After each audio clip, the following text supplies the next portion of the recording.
The drawing room at Hartwood Park was entirely still. Margaret Thornley, Countess of Hartwood, sat alone at a small table set for two, dressed in the ivory gown she had worn to the Ashworth dinner in February. The best thing she owned that still fit the occasion. And at her throat, the pearls Charles had clasped there himself on the morning of their 5th anniversary, his hands warm and unhurried, his eyes on hers. That was a long time ago. The single candle on the table had burned down a 1/4 inch since she dismissed the servants at 7:30, and the small iced cake the kitchen had prepared sat untouched between 2 plates, one of which would remain untouched. Margaret was not weeping. She was not even, at this moment, particularly sad. She was sitting very straight in her chair with her wine glass in her hand. And on her face was an expression of someone who has just understood something that has been hovering at the edge of her vision for a very long time. Something patient and obvious and waiting to be seen. The clock on the mantelpiece read 20 minutes past 9. The door opened. Charles Thornley appeared in the doorway, still wearing his traveling coat, a small wrapped package pressed into his hand. She recognized the housekeeper's paper, the housekeeper's ribbon, and he stopped when he saw the table. He saw the cake. He saw the candle. He saw Margaret sitting alone in the room he had decorated for their wedding supper, at a table set for a dinner that had grown cold 2 hours ago, wearing the pearls he had given her in a different life. Something moved across his face. Recognition, or something close to it, arriving 23 years too late. Margaret looked at him. Then she lifted her glass in a small, civil, perfectly composed toast, to no one, to nothing, to the room itself. And she blew out the candle. The smoke curled upward in the dark. She set the glass down, placed her napkin beside her plate, and stood. She did not speak. She walked past him through the doorway without touching him, and she went upstairs, and she did not weep. That night, in her dressing room, Margaret sat at her writing desk and worked. She had been drafting an essay for 3 weeks, a piece about solitude and the habits women form to survive it.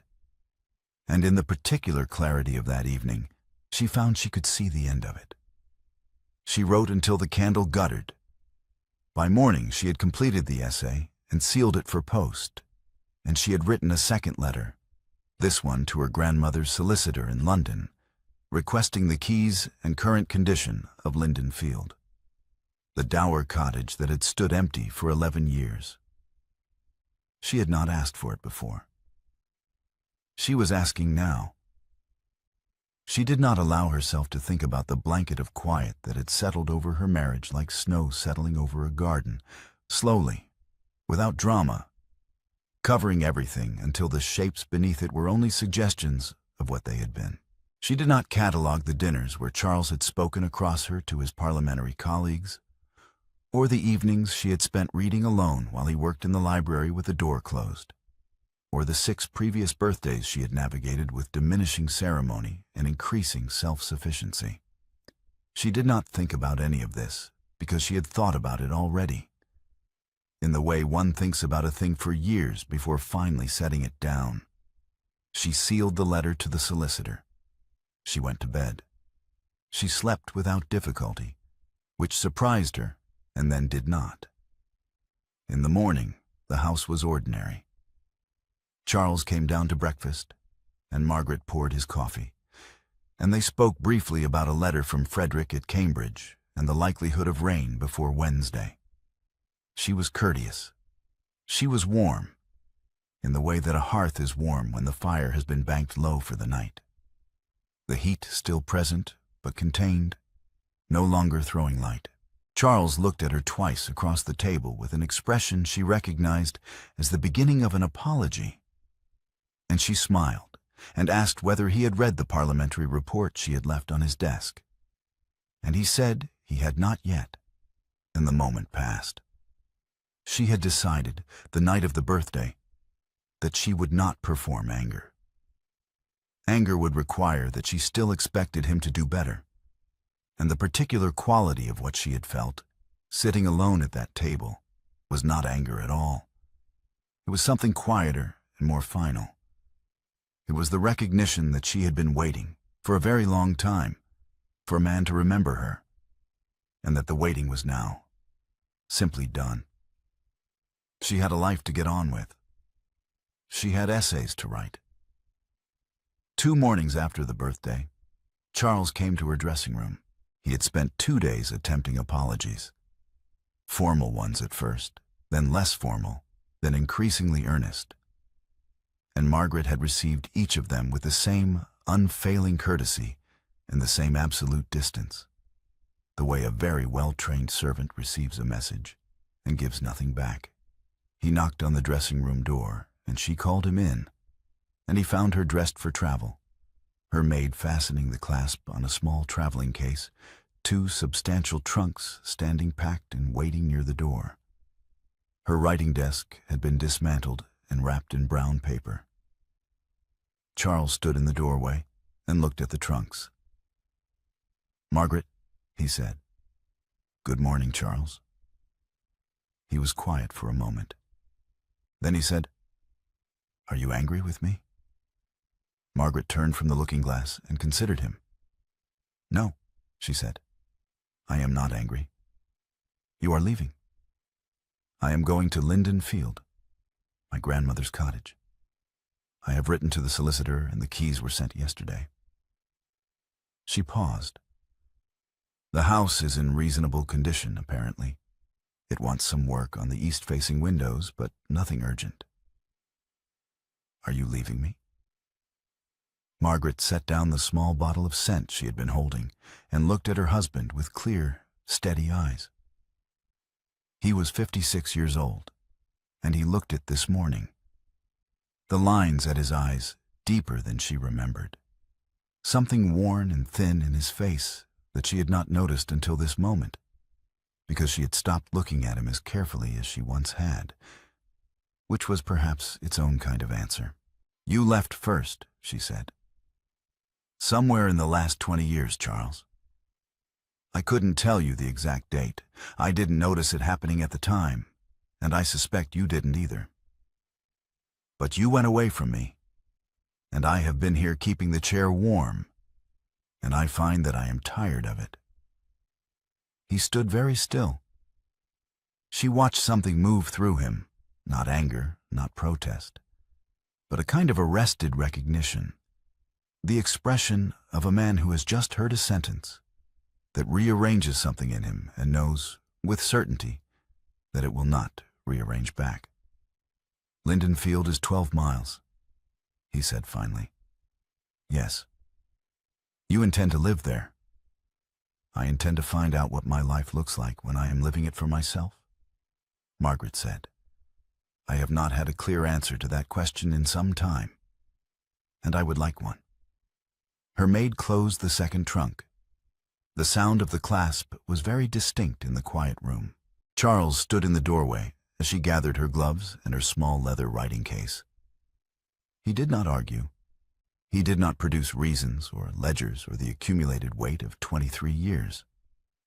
He simply stood there with his hands at his sides, and Margaret walked past him, and the Dowager Countess received notification by letter, and within the week Margaret was gone from Hartwood Park. Charles received nothing further. Linden Field sat at the edge of the village of Linden in a fold of early summer light. A modest stone cottage with low windows and a garden that had been running slightly wild for the better part of a decade. The roses had gone unpruned to the point of genuine ambition. The kitchen garden had reverted to a kind of cheerful disorder. The east-facing windows did want work, as the solicitor had said. But the parlor faced west, and in the evenings the light came through it warm and particular, and entirely unlike anything at Hartwood, where the rooms were designed for grandeur rather than comfort. Margaret unpacked her books first, then her writing desk. Then, after some consideration, the pearls, which she placed in a drawer and did not take out again for several weeks. She established a daily routine within the first fortnight. And the routine was the most radical thing she had done in 20 years. She wrote in the mornings, beginning at 7, before the day had accumulated its obligations. She walked the village lane in the afternoons, learning the names of the hedgerow plants she had always meant to identify, nodding to the postmistress and the baker's wife. She took her meals when she was hungry rather than when the dinner bell was rung. A freedom so simple, it embarrassed her slightly to realize how much it mattered. The friendship with Miss Poole began over a disputed volume of botanical illustrations at the village lending library. Margaret had reserved it. Miss Poole had apparently reserved it the same afternoon. And the librarian, a mild man of 50 named Mr. Hadwick, had been hoping neither party would notice. They noticed.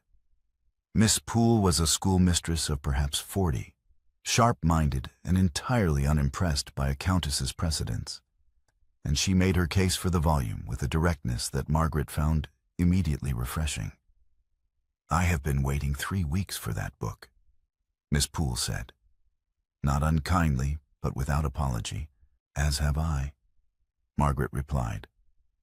"I have a particular interest in the section on late summer flowering plants. And I have 17 children who are going to identify every plant in the North Meadow by Friday, or I shall be very disappointed in them." Miss Poole paused. "We could share it." They shared it. They also shared, over the following weeks, a great deal of tea, a mutual impatience with vague thinking, and the particular ease that exists between two women who have each, for their own reasons, stopped performing contentment. Margaret's writing output in those weeks was the best she had produced in 3 years. The essays came out clean and direct, without the careful hedging she had always applied at Heartwood, where she wrote in stolen hours with one ear always turned toward the sound of the house. Here the house was hers, and the hours were hers, and the essays knew it. Charles began to write. The first letters were stiff and formal, the kind of letters written by a man who is attempting to appear composed while being neither. Then, incrementally, less formal. Then, by the 4th week, letters that attempted small questions: whether the cottage was comfortable, whether she had found a reliable woman for the kitchen, whether Frederick had written to her about his examinations. Margaret replied briefly, but she did reply. She gave him the facts he asked for and nothing more, and he wrote back with more questions, and she answered those too. Then Charles arrived. It was a Tuesday afternoon in heavy rain, 12 miles from Heartwood, and he had ridden it. He appeared at the cottage gate looking exactly like what he was. A man of 56 who had ridden 12 miles in the rain to stand outside a house he was not sure he would be invited into. He was wet through. His horse was being led to the stable by the cottage's old gardener, a man named Briggs, who had the expression of someone who had seen a great deal in his years and was reserving judgment. Margaret opened the door and looked at Charles. She looked at the rain. She looked at Charles again. "You are not coming in," she said. He answered quietly, "I understand. There is a covered porch on the east side." She went inside and returned 2 minutes later with a blanket, thick wool, dark green, unmistakably from Heartwood, because she had taken it from his dressing room the day she left without entirely knowing why. She walked to the porch and set it on the bench beside him. She did not hand it to him. She placed it where he could reach it, and she went back inside, and she sat in the parlor with the door open so she could hear if he spoke. He did not speak. He sat on the porch for an hour in the rain and then rode home. She watched him go from the window. She did not think about what it meant that she had watched. Charles came back the following Tuesday, and the Tuesday after that. By the sixth visit, the rain had given way to early summer, and the village lane was dry and pleasant, and he had learned, slowly and with evident effort, to ask questions and wait for the full answer. He asked about Miss Poole, what she taught, what the village children were like, whether the botanical illustrations had been returned to the library. He asked about the garden and what Margaret intended to do about the roses. He asked what she was reading, and when she told him, he asked what the argument of the book was, and when she explained it, he did not offer a counter-argument or a correction. He simply sat with the answer, as though receiving it. On the sixth visit, they walked the lane together. The afternoon light was long and warm, and Charles had the look of a man who had not been sleeping well. The tired eyes, the slight heaviness in his step. He stumbled on a loose stone near the turning by the churchyard. Nothing dramatic, simply a man of 56 with tired eyes, not watching his footing carefully enough. And Margaret caught his elbow before she had thought about it. Her hand stayed a moment longer than the steadying required. She felt the wool of his coat under her palm, and the solidity of him, and something she did not name because she was not ready to name it. Neither of them remarked on it. They continued walking. The lane curved toward the village, and the light came through the elm trees in long horizontal bars. And by the time they turned back toward the cottage, they had spoken for 2 hours about things they had not spoken about in years. Then Henrietta arrived. Margaret's sister came unannounced on a Thursday morning, brisk and loyal and vibrating with a specific kind of fury that Margaret recognized from childhood as Henrietta at her most dangerous. She was 48 years old and had never married and had opinions about men that she had spent 48 years refining. And she had apparently been waiting for permission to deploy them about Charles Thornley specifically.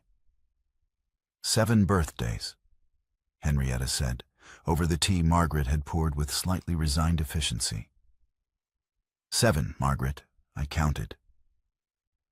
I know how many it was, Henrietta. The third one I was here for. You told me he had been detained in London. I believed you because I chose to. She set her cup down. I should not have chosen to. It is done now, Margaret said. It is not done at all, Henrietta said. That is the point. They talked for 2 hours, and Margaret told her sister more of the truth than she had told anyone, because Henrietta was the one person who would not be shocked by it, and would not weep, and would not suggest that Margaret had somehow contributed to her own erasure by being too patient. Henrietta listened with her hands flat on the table and her jaw set, and when Margaret finished, Henrietta nodded once. Then, after a pause, Henrietta said, I have already sent him a letter. Margaret went very still.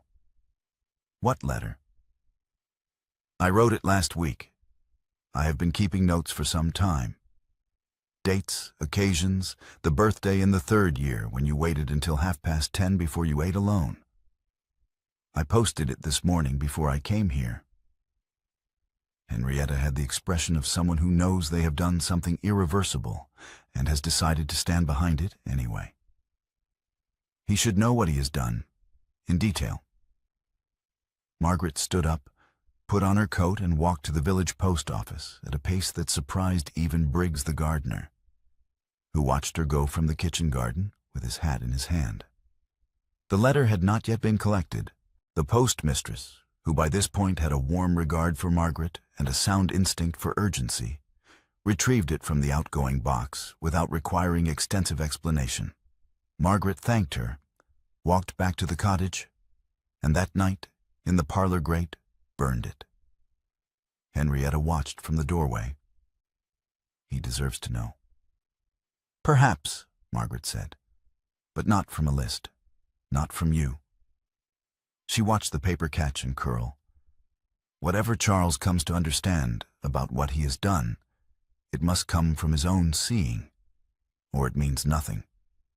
That same night, Long after Henrietta had gone to bed in the spare room, Margaret came downstairs at 3 in the morning because she could not sleep, and the parlor fire would still have some warmth in it. Charles was in the chair. He had visited that afternoon. She remembered now that the storm had come in fast from the west, and the road back to Heartwood would have been impassable by evening. The housekeeper, a sensible woman named Mrs. Briggs, had apparently made up the chair with a cushion and a coverlet and let him sleep, and no one had thought to wake Margaret. He was deeply asleep, his head tipped slightly back, one hand open on his knee. The fire had burned low. The room was very quiet. Margaret stood in the doorway for a long moment. Then she crossed to the second chair, took the spare blanket folded over the arm, and tucked it around him. She was careful not to wake him. Her hand rested briefly on his shoulder.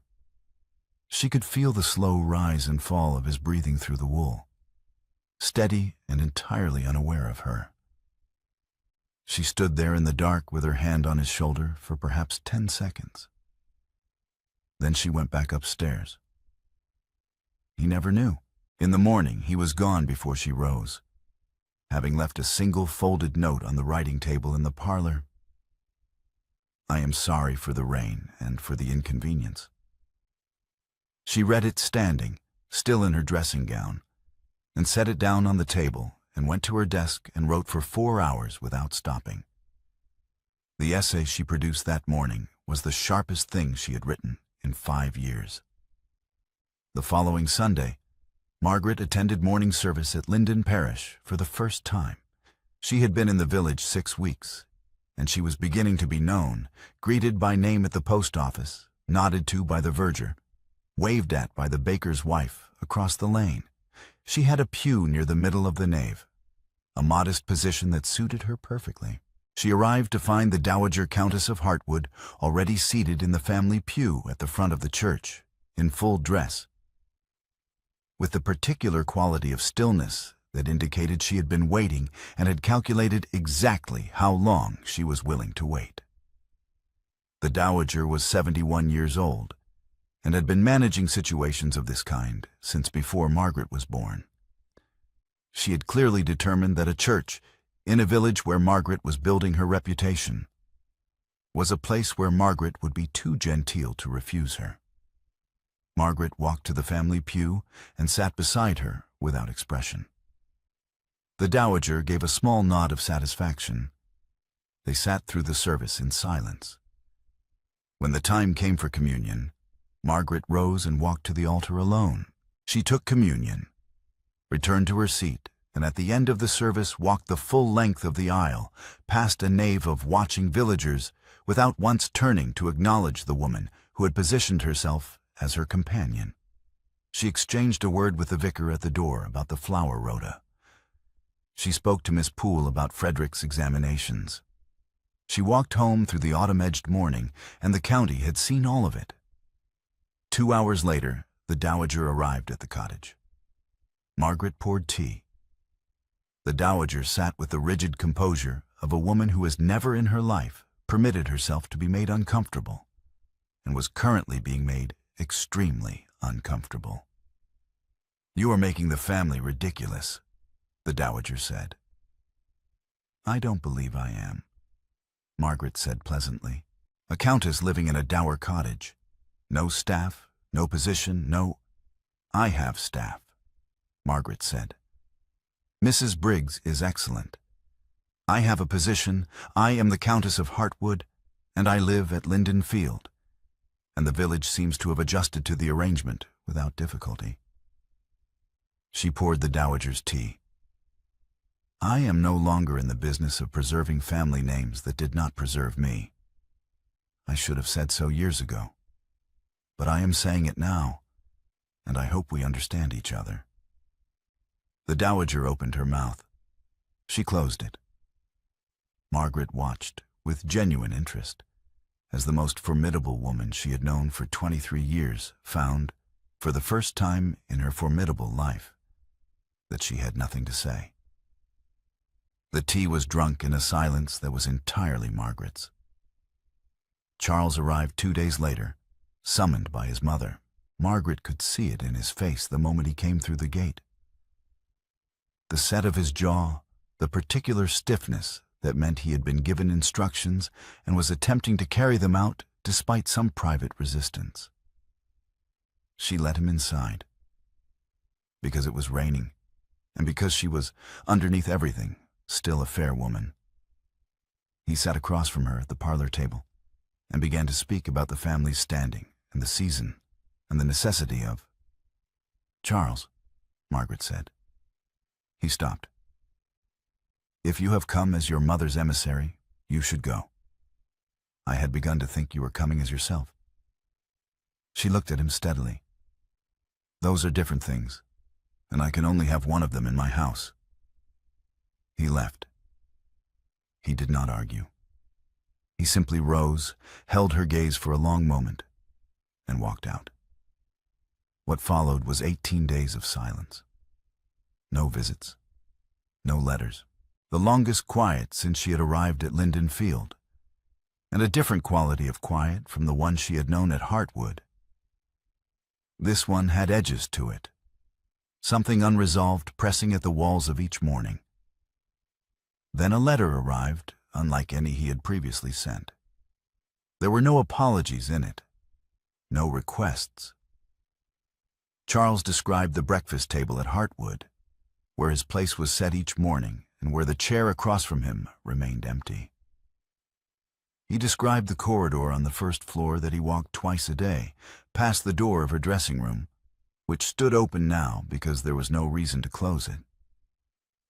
He wrote that he had been reading in the evenings, because he did not know what else to do with the hours, and that he had found on the parlor shelf 3 books he had not known she owned, and that reading them had been like meeting a person he had lived beside for 20 years without introduction. He did not ask her to come back. He simply told her what was true. Margaret read the letter twice. She wrote back. Their correspondence in those weeks was the deepest conversation of their marriage.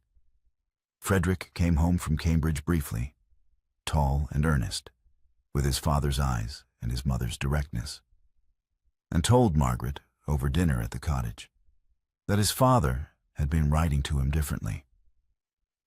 Not the usual letters, Frederick said, not the ones about estate business and my examinations, different ones, quieter. He paused. He asked me in the last one whether I thought you were well. What did you tell him? Margaret asked. I told him you seemed better than I had seen you in years, Frederick said. Which is true. He looked at her across the table with the particular candor of a 20-year-old who has not yet learned to soften his observations. You look like yourself, Mother. I didn't realize until now that you hadn't for a while. Margaret asked him to stay for dinner. He stayed 3 days. At the end of the 3 weeks, Margaret wrote Charles a second note, brief and direct. Come Tuesday. Bring nothing. Ask the questions you have never asked. He arrived empty-handed.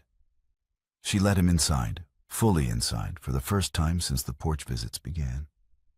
And he came into the parlor and sat across the table from her. And neither of them spoke for a long moment. The fire was lit. The lamp was low.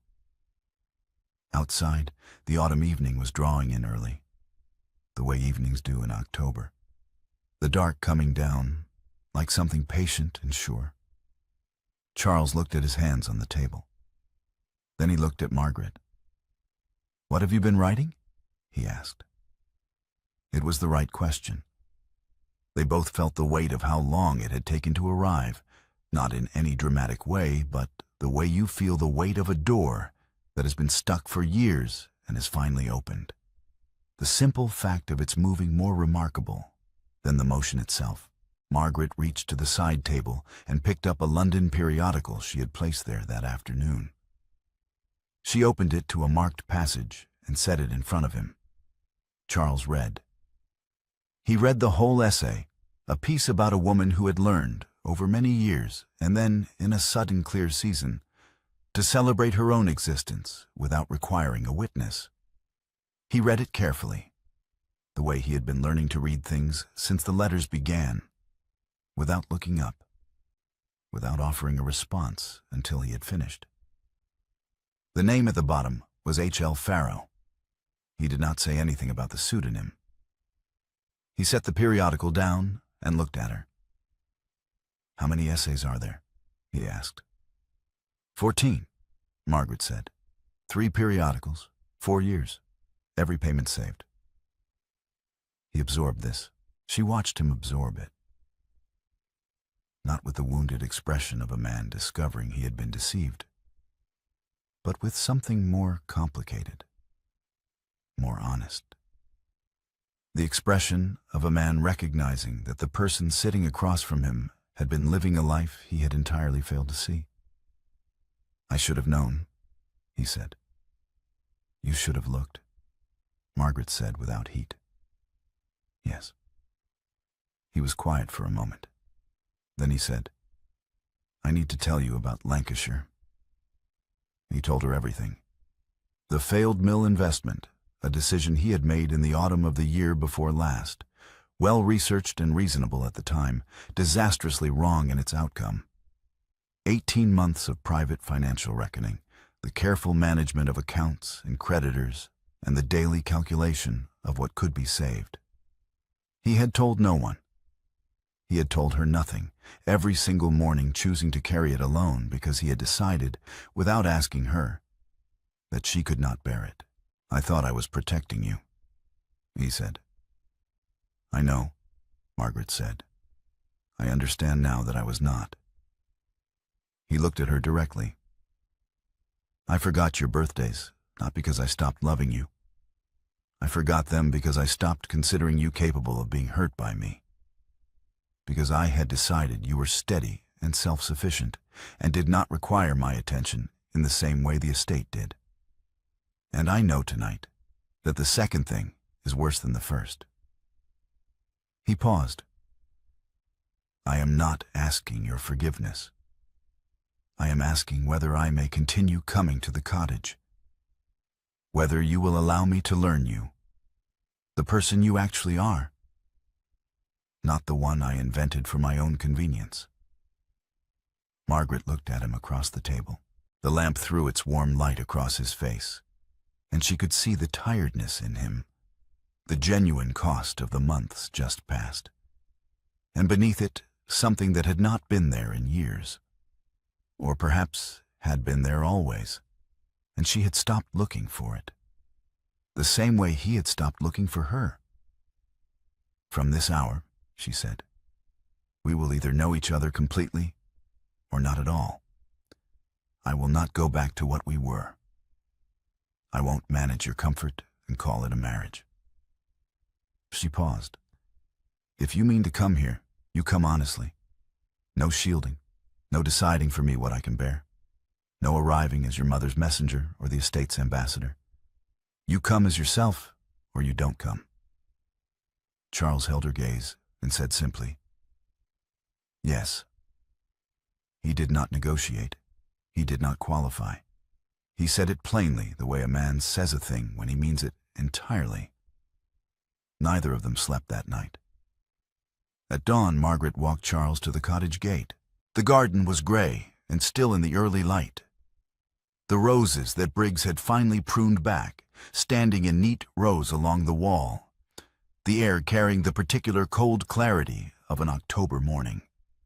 Charles had his coat and his hat, and the expression of a man who had just set something down that he had been carrying for a very long time. Margaret stopped him at the gate, with her hand on his sleeve. "I want to ask you something," she said. "Something I have not asked in 23 years of marriage." She looked at him steadily. "Do you know what I want most from my own life now?" He looked at her. Something moved through his face, not the automatic reassurance she had expected, not the comfortable assumption that he knew the answer. He thought about it, genuinely, the way she had watched him learn to think about things in the porch visits, in the letters, in the long evenings of correspondence. "No," he said, "but I would like to." Margaret kissed him. Once, slowly, at the gate in the early October light, with the frost still on the grass and the village beginning to wake somewhere beyond the lane. It was not a return to anything that had come before. It was a first time, entirely new, belonging to the two people they had finally become. Over the following 8 months, visits became real conversations, and real conversations became the texture of their days together. Charles came to Linden Field on Tuesdays and often on Thursdays, and then sometimes on Saturdays too. And Margaret read him passages from essays in progress, and he described, with increasing frankness, the actual shape of his days, the estate business, the parliamentary work, the quiet difficulty of managing Heartwood alone, which he was doing now with a different kind of attention than before. The Lancashire situation resolved in March, quietly. A London editor named Mr. Sayers, with whom Margaret had been corresponding for 3 years about her essays, knew a man in the city who had an interest in Northern Mill investments, and a letter of introduction passed through Margaret's hands in January and arrived in the right place in February, and opened a financial door that had been closed for 18 months. Margaret did not announce this. She did not mention it to Charles at all. He found out in April, sorting through a small pile of correspondence on her writing desk while she was in the garden, looking for the letters she had mentioned from Miss Poole's school committee. He found instead a letter from Mr. Sayers that, when read carefully, connected a chain of events he had not seen. The introduction, the contact, the resolution that had arrived in his own affairs as though by luck, and that was, he now understood, not luck at all. He came to the garden with the letter in his hand. He stood in the doorway and looked at Margaret, who was examining the new growth on the pruned roses with Briggs. He did not make a speech. He did not declare anything. He simply stood there with the letter and the particular expression of a man whose understanding of the person he married has just shifted permanently and irrevocably. Margaret looked up and saw his face and read it precisely. She nodded once and went back to the roses. He stayed for dinner. He stayed that evening to help her carry the lamp upstairs, and the fire burned low in the parlor, and the cottage was entirely quiet. And the next image was the morning. Early light through the west-facing windows, 2 cups of tea on a single tray on the writing desk, and Margaret at her chair with a fresh page before her. Autumn came back to Linden Field with its particular generosity. The garden turning gold, the evenings closing in earlier, the parlor fire lit by 5 o'clock. Margaret's 52nd birthday fell on a Thursday in October, and she prepared for it with a quiet pleasure that had nothing to do with ceremony and everything to do with choice. She had invited a small company.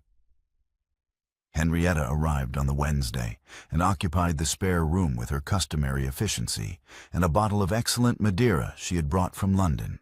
Miss Poole came directly from the schoolhouse at 4, still carrying a volume of botanical illustrations she had been meaning to return for a fortnight.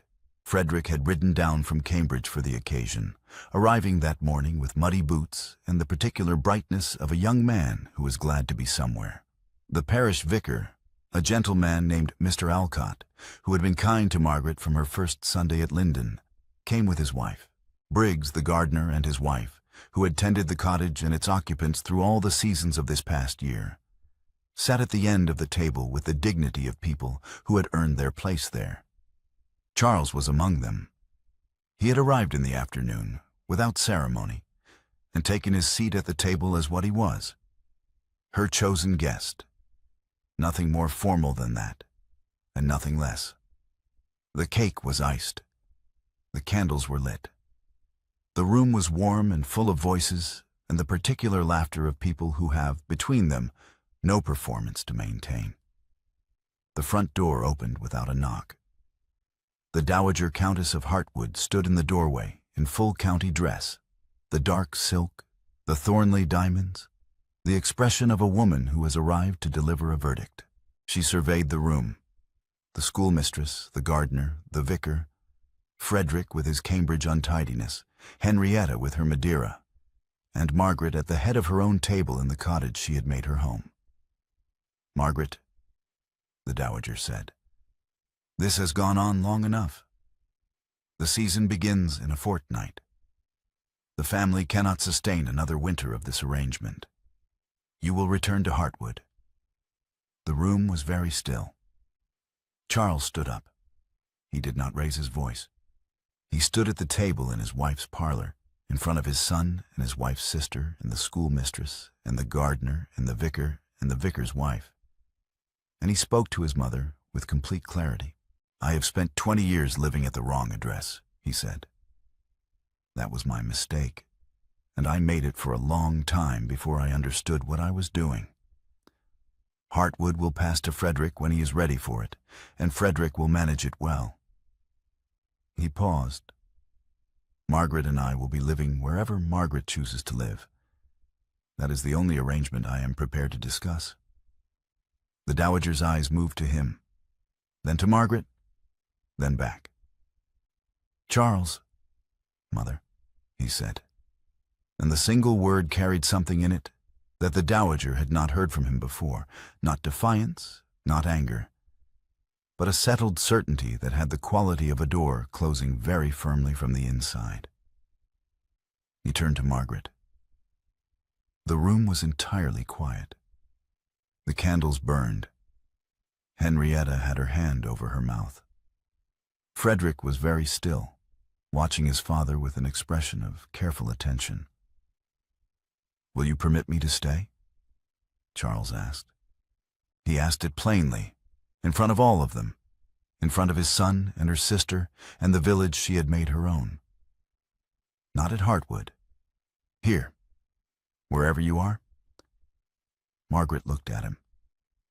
She looked at him for a long moment, reading his face the way she had been learning to read it again these past months. The genuine openness of it, the absence of performance, the man who had finally arrived as himself.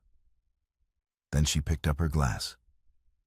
She turned to Henrietta, who was already pressing her lips together against a smile. She turned to Frederick, who raised his glass at once.